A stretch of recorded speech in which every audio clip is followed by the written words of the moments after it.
આજે Morbi Indian લાયનેસ ક્લબના president તરીકે મેં ડૉક્ટર સુષ્મા દુધરેજિયાએ શપથ ગ્રહણ કર્યા છે અને અમારી મોરબી ઇન્ડિયન લાયનેસ ક્લબ આ વખતે પણ દર વખતની જેમ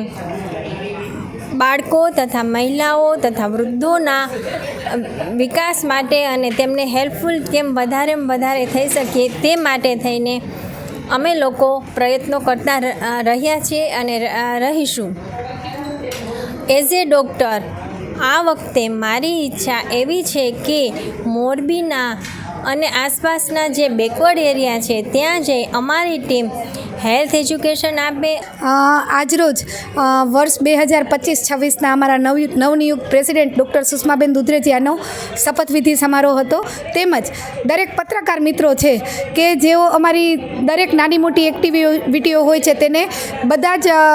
મોરબી શહેરના લોકો સુધી પહોંચાડી અને અમને એ રીતે ખૂબ જ હેલ્પફુલ થાય છે અને આ જ રીતે અમારી પ્રવૃત્તિઓને જોઈને અમારા ઘણા બધા મેમ્બર્સ અમારી ક્લબમાં એડ થાય છે. તો આવા પત્રકાર મિત્રોનું પણ અમે ફૂલ નહીં તો ફૂલની પાખડી એ રીતે અમે સન્માન કરવાનું એક કાર્યક્રમનું આયોજન કરેલું હતું અને આ કાર્યક્રમમાં ખૂબ જ મોટી સંખ્યામાં બધા પત્રકાર મિત્રો તેમજ અમારી આખી ટીમ બધાએ સાથે મળીને આ કાર્યક્રમ ખૂબ જ સારી રીતે કર્યો છે.